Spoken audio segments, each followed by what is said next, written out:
October 12, 1961, 3:47 p.m. While President Kennedy was dealing with the escalating situation in Berlin, and Americans everywhere were glued to their television sets, watching the latest developments in the Cold War, 16-year-old Elease Johnson was walking out of George Washington High School, completely unaware that she would never make it home that evening. Her father, Ellsworth Bumpy Johnson, the undisputed emperor of Harlem streets, was about to face the most terrifying hours of his life. No ransom note would arrive, no demands would be made, no threats would be issued, just a deafening silence that would drive the most powerful black man in New York to unleash a wave of violence that would make the evening news across the entire East Coast. By 6 p.m., when Elease should have been helping her mother set their dinner table with the good china they'd bought from Macy's just last Christmas, Bumpy Johnson knew in his gut that something had gone catastrophically wrong. What happened next would transform New York City's criminal underworld into a battlefield for 48 hours straight. Every organized crime family from the Bronx down to Brooklyn would feel the full force of Bumpy's methodical wrath. Every single hour that ticked by on the clock, another body would hit the pavement. But the shocking identity of who actually had the audacity to snatch Bumpy Johnson's precious daughter would leave even this hardened veteran of Harlem's mean streets absolutely speechless. Because sometimes the most dangerous enemy is the one sleeping right under your own roof. This is the true story of the most bone-chilling manhunt in the entire history of organized crime. The 48 hours when Bumpy Johnson effectively declared total war on everyone and everything in New York City, until his beloved daughter returned safely home. And the devastating betrayal so close to his own heart that it forever changed how this legendary figure viewed the very concept of family loyalty. But first, you absolutely need to understand exactly who Elease Johnson was in 1961, and why kidnapping her was quite possibly the most catastrophic mistake anyone could have made in the history of New York's criminal underworld.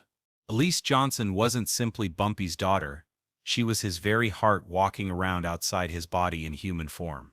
Born in 1945, the same year World War II finally ended, and America began its transformation into the most powerful nation on earth. She had grown up in a unique world where her father was simultaneously the most feared and the most genuinely respected man in all of Harlem.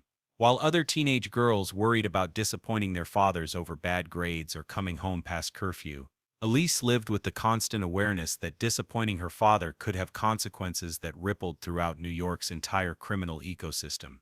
Yet despite controlling an empire that stretched from the Apollo Theater to the Polo Grounds, Bumpy Johnson still found time every single evening to help his daughter with her algebra homework at their kitchen table. She was remarkably intelligent, stunningly beautiful in that classic 1960s way that reminded people of Diana Ross or Dorothy Dandridge, and completely unaware of just how dangerous her last name made her in the treacherous world of organized crime. To her, Bumpy Johnson wasn't the king of Harlem's numbers racket. He was just Dad, the man who taught her to drive in his Cadillac Eldorado, who never missed one of her school plays, and who somehow always knew when she needed a gentle word of encouragement or a firm reminder about proper behavior. October 12, 1961, fell on a Thursday, which meant it was just another routine school day in what had been a relatively peaceful autumn in New York. The leaves were turning those brilliant reds and golds that made Central Park look like a Norman Rockwell painting. The Yankees had just finished another successful season, and most Americans were cautiously optimistic about the young President Kennedy's handling of international affairs. Elease attended George Washington High School on 192nd Street in Washington Heights, a solid institution that attracted students from middle-class families across Manhattan. Every morning at precisely 7:45 a.m., her father's most trusted driver, a quiet, efficient man named Jerome Washington, who'd been with the Johnson family for over 8 years, would drop her off at the main entrance. Jerome drove a conservative black Buick, nothing flashy that would draw unwanted police attention, but reliable and comfortable enough to reflect the family's status. Every afternoon at exactly 3:30 p.m., Jerome would be waiting in that same black Buick outside the main entrance, engine running, ready to navigate the increasingly heavy traffic back to Harlem. But on October 12, 1961, Jerome Washington waited in that black Buick until 4:15 p.m. No Elease Johnson emerged from those school doors. At 4:20 p.m., Jerome parked the car and walked into George Washington High School to check with the main office.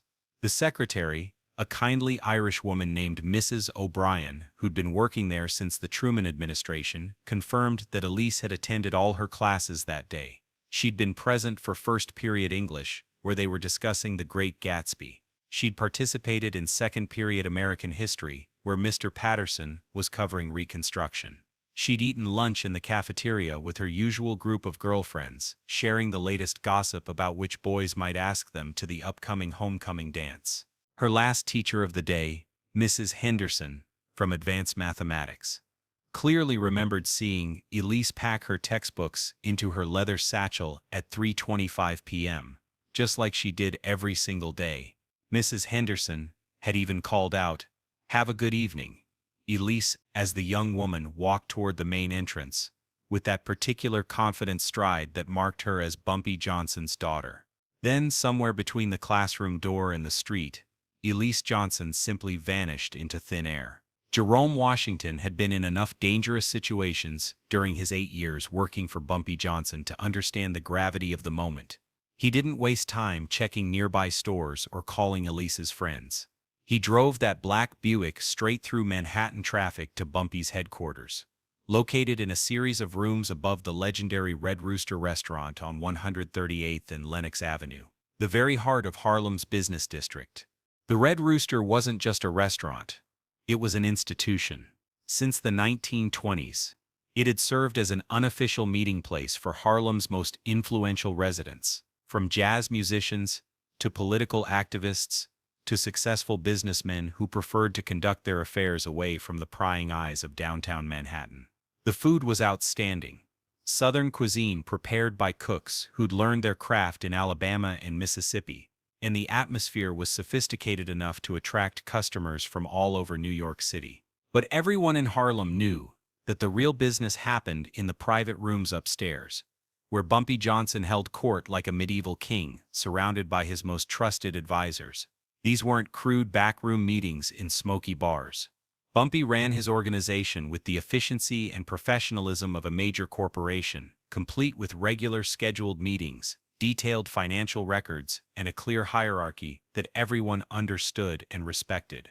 On this particular Thursday afternoon, Bumpy was conducting his weekly numbers meeting with 8 of his most trusted lieutenants, reviewing the previous week's earnings and planning strategy for the coming month. The conversation was businesslike and focused. These men were discussing millions of dollars in weekly revenue, territory management, and personnel decisions that affected hundreds of families throughout Harlem. Jerome Washington burst through the heavy wooden door without knocking, his face showing the kind of fear that immediately commanded attention. He ran across the thick Persian carpet, past the mahogany conference table where 8 dangerous men sat in expensive suits, and said 4 words that instantly stopped every conversation in the room. "Boss, Elease is missing." The silence that followed was so complete that several men later reported they could hear their own heartbeats. Bumpy Johnson looked up from the financial ledger he'd been studying, and his expression transformed into something so cold and terrifying that 2 of the most hardened criminals in New York would later say it was the most frightening thing they'd ever witnessed in decades of violent street life. When Bumpy Johnson was angry about business matters, people might get hurt. When competitors challenged his territory, people definitely died. But when someone threatened his daughter, the entire world became a dangerous place for everyone involved. "What exactly do you mean by missing?" Bumpy's voice was barely above a whisper, but it carried the kind of quiet authority that made grown men tremble. Jerome Washington had rehearsed this explanation during his frantic drive from the school. But standing in that room facing Bumpy Johnson's ice-cold stare, the words came out in a rush. School ended at 3:30 p.m. sharp. Elease had left her mathematics class right on schedule. Mrs. Henderson had seen her walking toward the main entrance, exactly as she did every single day. Jerome had been waiting in the usual spot, engine running, ready to drive her home safely, but she never appeared. No sign of her anywhere around the school, no message with friends. Nothing. Bumpy Johnson stood up with the slow, deliberate movement of a man who understood that his next decisions would determine whether his daughter lived or died. He surveyed the 8 men seated around that mahogany conference table, his most trusted associates, battle-tested veterans who'd helped him build and maintain the most sophisticated criminal organization in New York City. These weren't street thugs or small-time hustlers. They were intelligent, disciplined professionals who understood that their boss's personal crisis had just become everyone's crisis. "Willie," he said, pointing to Willie, the numbers Johnson, his chief financial officer. "I want every street corner in Manhattan covered. Deploy our people from 110th Street to the Battery. Every newsstand operator, every shoeshine boy, every person who owes us a favor or fears our displeasure, they're all looking for my daughter now.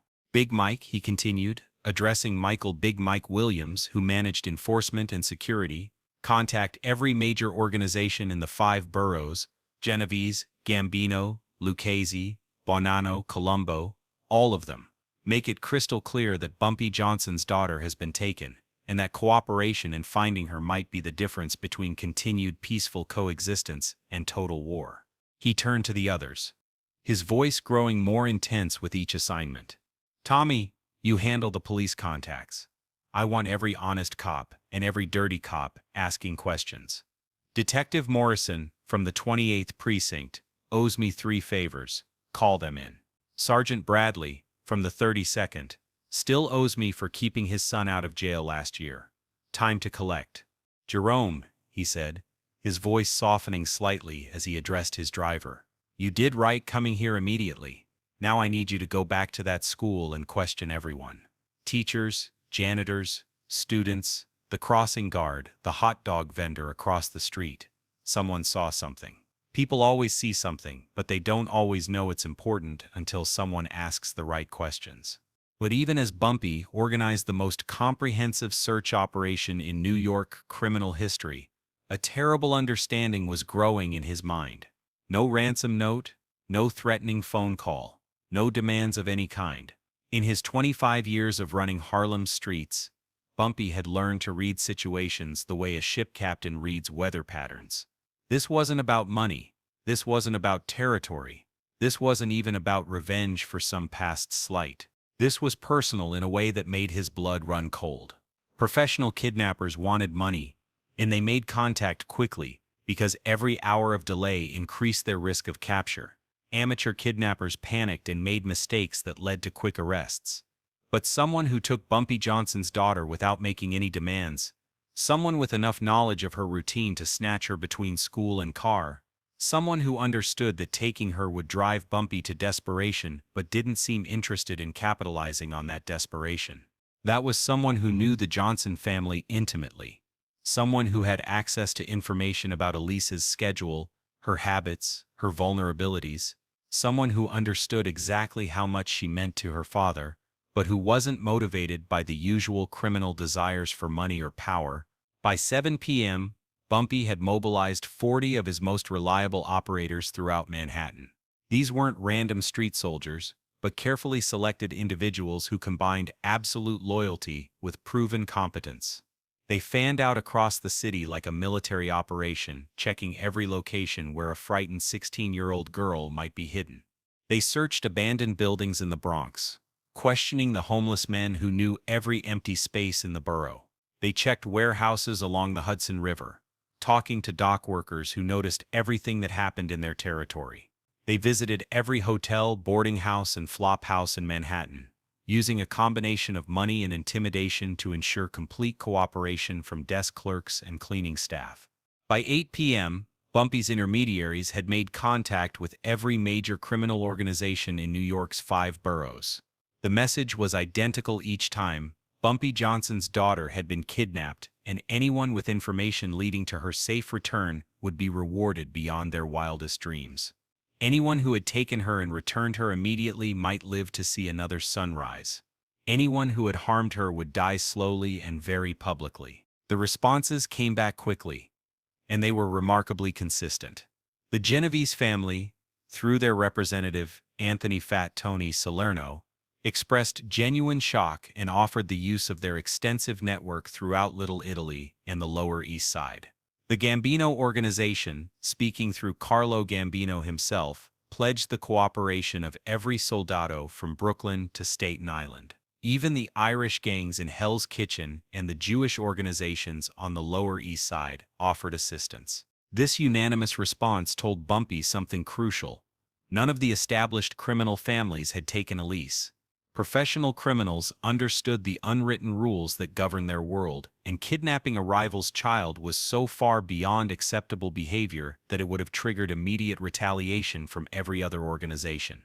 It was simply too dangerous a precedent to allow. But as 9 p.m. approached with no leads, no ransom demands, and no sign of his daughter, Bumpy Johnson made a decision that would become legendary in the annals of organized crime history. He would kill one person every hour until Elease was found. Not random victims, not innocent bystanders, but every person who had ever crossed him, every enemy who might have taken his daughter, every criminal who had ever challenged his authority or threatened his family. He would work methodically through a mental list of potential suspects, eliminating them one by one until someone talked or until he found his daughter. The decision wasn't made in rage or desperation. It was a calculated strategy designed to accomplish several objectives simultaneously. First, it would terrorize New York's criminal underworld into cooperating with his search. Second, it would eliminate people who might actually be involved in Elease's disappearance. Third, it would send an unmistakable message that threatening Bumpy Johnson's family resulted in immediate violent consequences. At exactly 11 p.m. on October 12, 1961, Vincent "Vinny the Fish" Castellano was discovered shot once in the head while using a telephone booth on East 116th Street. Pinned to his chest was a handwritten note in Bumpy's distinctive penmanship. Hour 1. Where is my daughter? Vinny the Fish had been a small-time bookie who operated in territory that Bumpy considered his own. For months, Vinny had been skimming money from bets placed through his operation, keeping profits that rightfully belonged to Bumpy's organization. He'd been warned twice to stop stealing and start paying his proper tribute. He'd ignored both warnings, apparently believing that Bumpy was too busy with larger concerns to deal with one insignificant thief. He was wrong. Dead wrong. Word of Vinny's execution spread through New York's criminal networks with the speed that only truly shocking news can achieve. Within 30 minutes, every major crime figure in the city knew that Bumpy Johnson's daughter was missing and that he was killing people hourly until she was found. The message was unmistakable: help find Elease Johnson or risk becoming the next body, with a note pinned to its chest. At the stroke of midnight, Anthony "Three-Finger" Tony Benedetto was discovered beaten to death in an alley behind Mama Leone's restaurant in the heart of Little Italy. The note pinned to his bloodied shirt read, Hour 2. Return my daughter. Three-Finger Tony had made the fatal mistake of trying to muscle in on Bumpy's numbers operation in East Harlem. He'd been recruiting runners from Bumpy's organization, offering them slightly better percentages in an attempt to build his own competing operation. Tony had been a made member of the Genovese family, but that protection meant nothing now that Bumpy Johnson was hunting for his daughter. The murder of a made Italian-American gangster in Little Italy sent shockwaves through the entire organized crime community.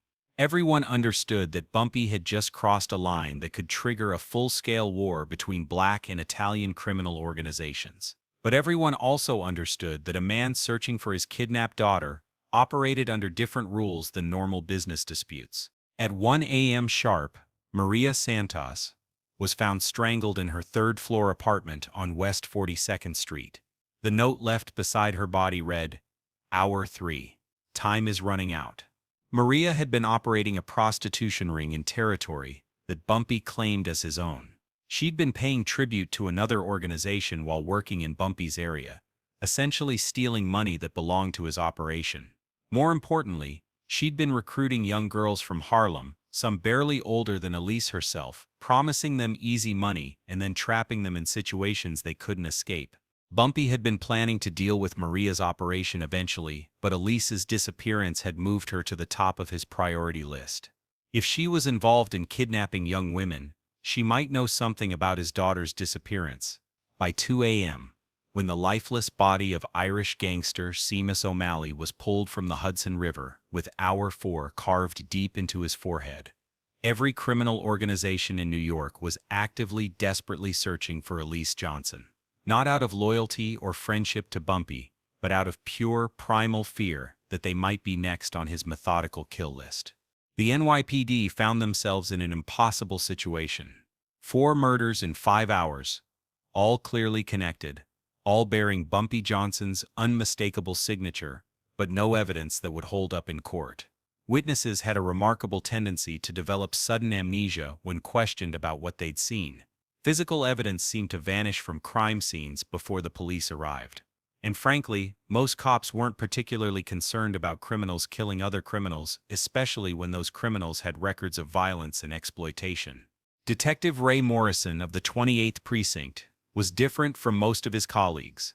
He'd grown up in Harlem, understood the community dynamics, and had developed a reputation as one of the few honest cops who treated everyone with respect regardless of their race or economic status. Morrison had arrested Bumpy Johnson twice over the years, but he'd also worked with him to solve several cases involving crimes against innocent civilians. At 3 a.m., Detective Morrison received a phone call at his home in Queens. The voice was disguised, artificially deepened, and muffled, but the message was crystal clear. Check the basement at 247 West 135th Street. The girl is there. Come alone if you want her to live. Morrison faced a decision that would define the rest of his career.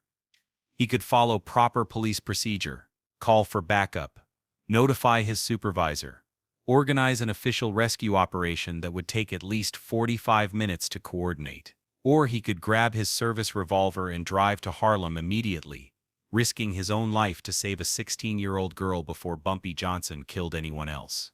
He chose to save the girl.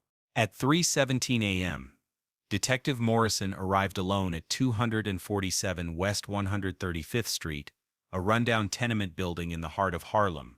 The structure was typical of the neighborhood's housing stock, built in the 1920s for working-class families, now subdivided into smaller apartments, and rented to whoever could afford the modest rent. The front door was unlocked, which immediately made Morrison suspicious.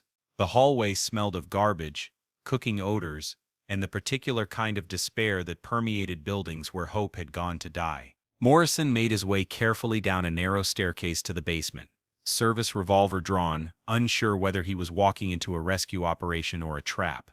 The basement was a maze of storage rooms, utility spaces, and areas that had been converted into additional living spaces despite building code violations that would have shut down the entire structure. He found Elease Johnson in the furthest storage room, tied to a wooden chair with rope that had been carefully knotted to prevent her from escaping, but not tight enough to cut off circulation. She was alive, conscious, and terrified, but apparently unharmed. She'd been fed twice and given water regularly, but not tortured or sexually assaulted. Whoever had taken her had wanted her safely hidden, not hurt. When Morrison untied her and asked the question that everyone in New York was desperate to have answered, "Who took you?" Elise's response would shock everyone involved in the case. "It was Uncle Marcus," she whispered, through tears that had been building for over 12 hours. "Uncle Marcus Henderson took me." Marcus Henderson was Bumpy Johnson's first cousin, his closest business associate, and one of the 3 people in the world that Bumpy trusted without reservation.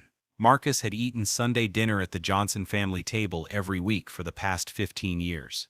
He was Elise's godfather, the man who'd taught her to drive, who'd helped her with homework when Bumpy was busy with business, who'd been present for every birthday, every Christmas, every important moment in her young life. Detective Ray Morrison understood immediately that he was holding information that could either save lives or trigger the bloodiest gang war in New York City's history.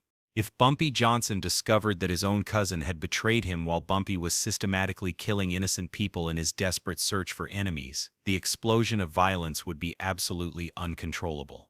Every criminal organization in the city would be forced to choose sides, and the body count would make the previous night's 4 murders look like a minor disagreement. Morrison made a decision that probably saved Marcus Henderson's life and prevented a war that could have consumed all of Manhattan.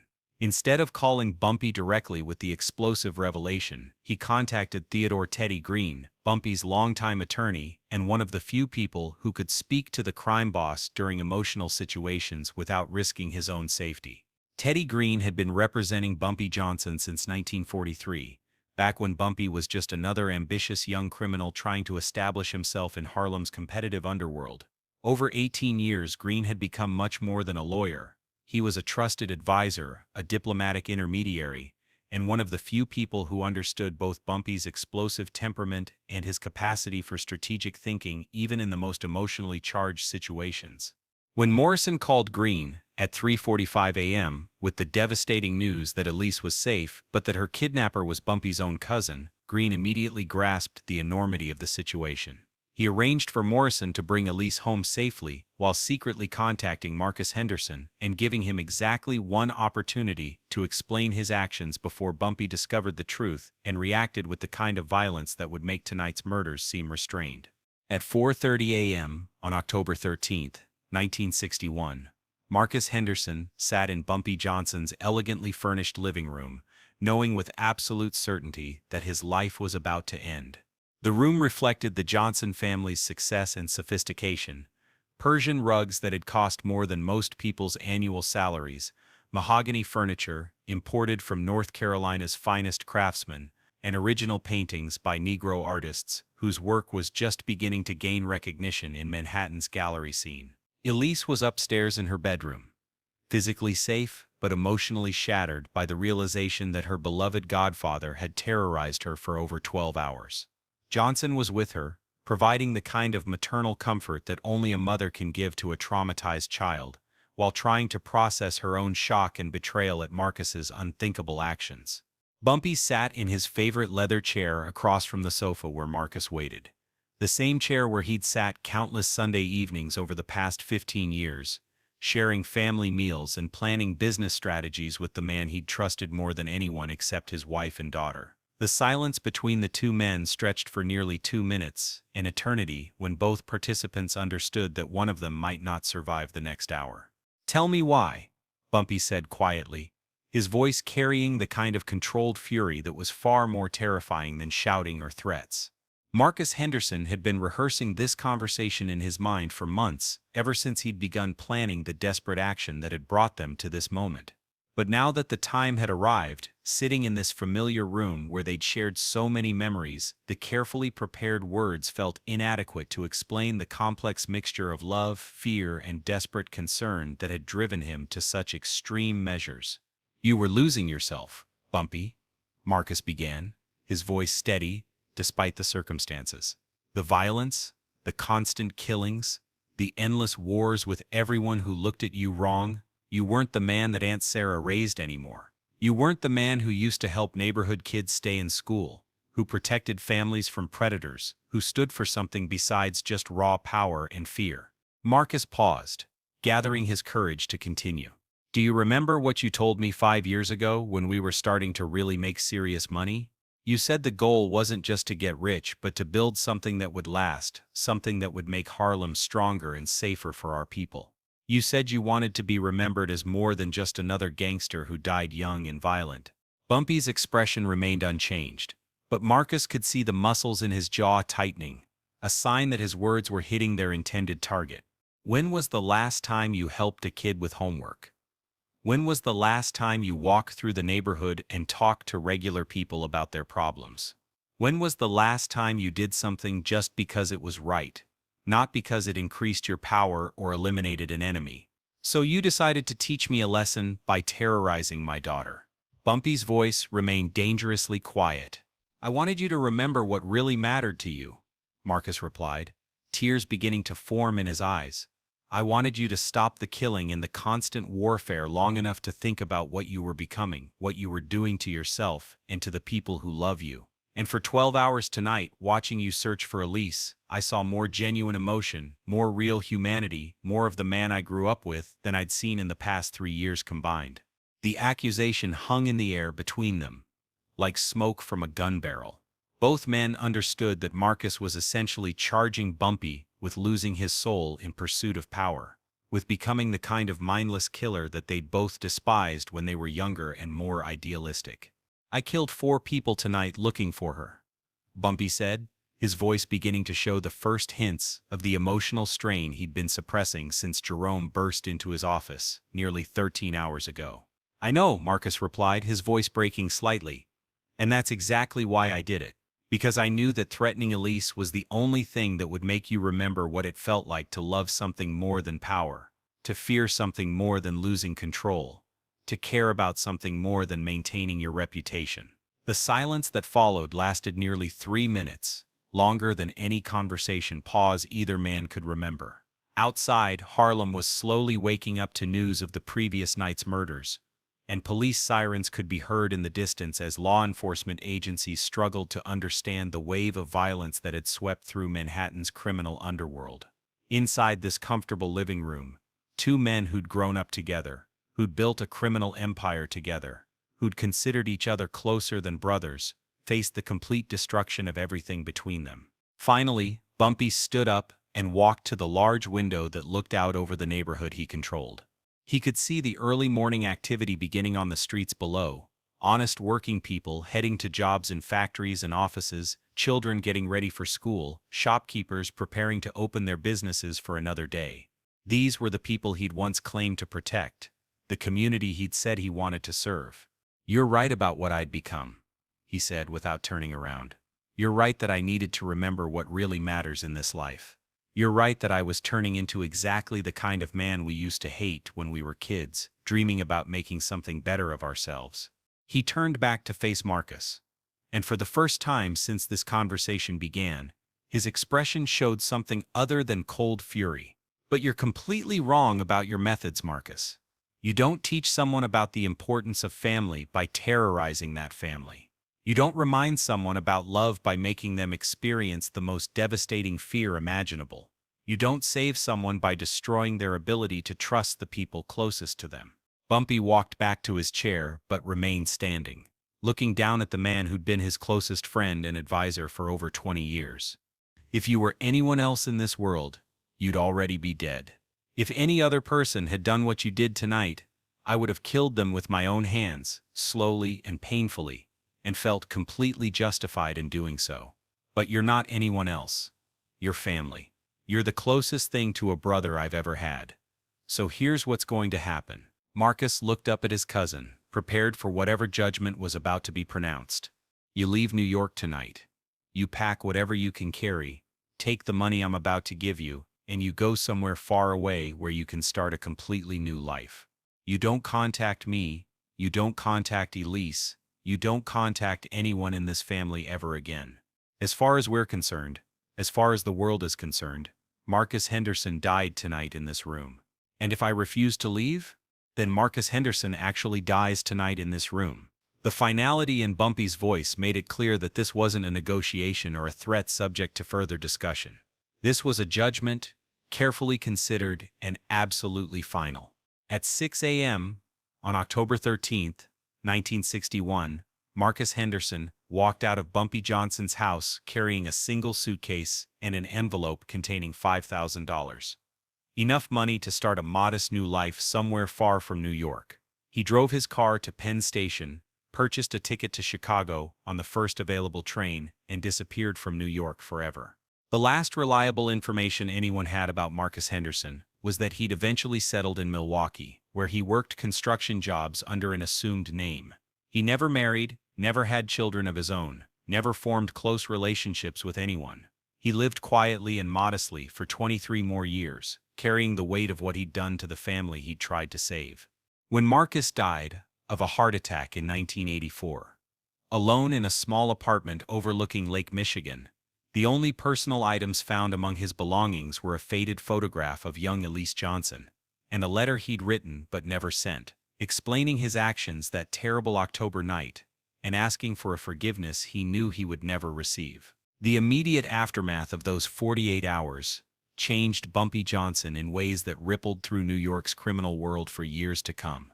The 4 murders he'd committed while searching for Elease became the stuff of legend throughout organized crime circles.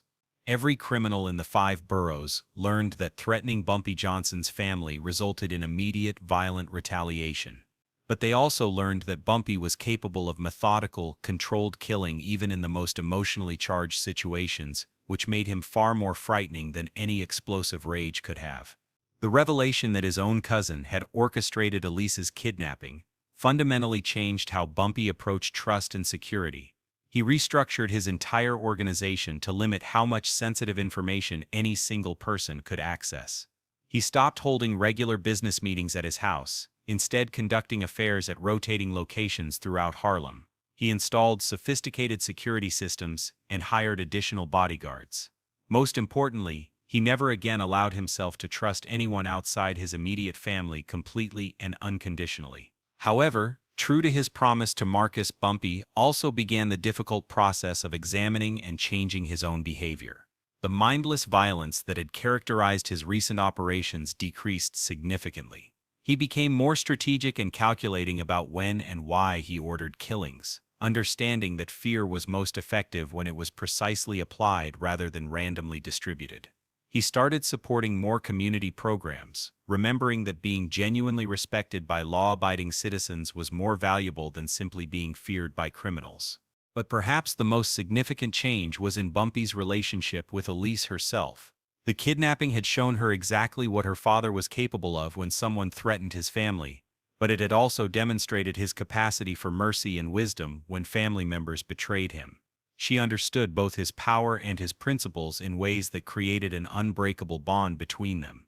Years later, when Elease Johnson had grown up and married and had children of her own, she would tell interviewers that October 12, 1961, was the night she truly understood who her father really was. Not just a powerful criminal who controlled vast territories and commanded armies of loyal followers, but a man who would literally burn down the entire world to protect his family, yet who was wise enough and principled enough to show mercy when mercy meant more than revenge. The story of Elease Johnson's kidnapping became one of the most discussed events in New York criminal history. Not because of the violence, though 4 people died that night, and not because of the police involvement. Though Detective Morrison's quiet heroism probably prevented a full-scale war between competing organizations. The story endured because it revealed something about Bumpy Johnson that even his enemies could respect. That he operated according to a moral code that included both absolute ruthlessness and unexpected compassion, depending on what the situation required. Marcus Henderson's betrayal had been motivated by genuine love and concern for what his cousin was becoming, by a desperate desire to remind Bumpy of his humanity and his higher obligations to family and community. In a twisted, painful way, his desperate gamble had actually worked. Bumpy did change his behavior, did become more thoughtful about violence, did remember what really mattered in life. But the cost of that awakening was the complete destruction of a relationship that had lasted 30 years and had been built on shared experiences, mutual respect, and genuine affection. Marcus lost everything. His home, his family, his entire identity in New York. Bumpy lost the one person he'd trusted completely, the advisor and friend who'd been his closest confidant through decades of building and maintaining a criminal empire. The question that haunted both men for the rest of their lives was whether there could have been another way to achieve the same result. Could Marcus have confronted Bumpy directly about his concerns without resorting to such extreme measures? Could Bumpy have been reached through honest conversation rather than through the terror of believing his daughter was in mortal danger? History provides no answers to those questions. What we do know is that sometimes the people who love us most are capable of hurting us most deeply, believing they're saving us from ourselves, and sometimes they're right about the problem even when they're tragically wrong about the solution. Detective Ray Morrison never spoke publicly about his role in rescuing Elease Johnson or about the family drama he'd uncovered that night. He continued working for the NYPD for 5 more years, developing a reputation as one of the few cops who could navigate the complex relationships between law enforcement and organized crime without compromising his integrity. He retired in 1966 and moved to Florida, taking the secret of Marcus Henderson's betrayal to his grave. Bumpy Johnson lived another 7 years after that terrible October night, dying not from violence but from a heart attack at Wells Restaurant in Harlem in 1968. His funeral drew thousands of mourners, from hardened criminals to community leaders to ordinary families whose lives he touched through his various charitable activities over the decades. The kidnapping that terrorized New York's underworld for 48 hours ended not with another body, but with a choice between revenge and redemption. Bumpy Johnson chose both, applying each in its proper measure and appropriate context. That's why his legend endures, and why even his enemies respected him. Marcus Henderson had reminded him that family meant more than just shared blood or mutual benefit. Family meant loving someone enough to save them from themselves, even when that salvation might destroy the person doing the saving. Both men understood that lesson. When their final conversation ended, both paid prices for their understanding, but both also preserved something that mattered more than power, more than money, more than pride. They preserved the idea of family, even when family was broken and could never be repaired.